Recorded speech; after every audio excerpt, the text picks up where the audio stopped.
আমরা তরিকতের নামে যে দরবারগুলো আছে সেখানে গেলে দেখি তারা সবাই বলেন আমরা অরাজনৈতিক।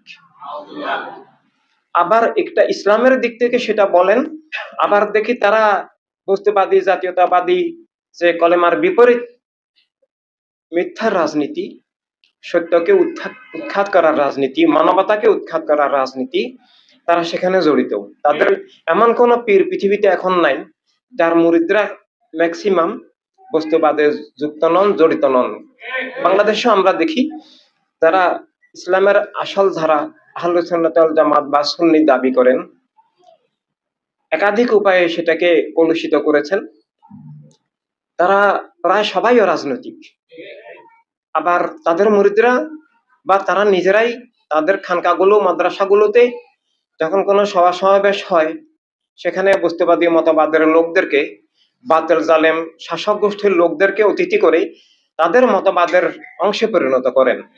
তো মাদ্রাসাগুলো বস্তুবাদের অংশ, খানকাগুলো হয়ে গেছে তাই।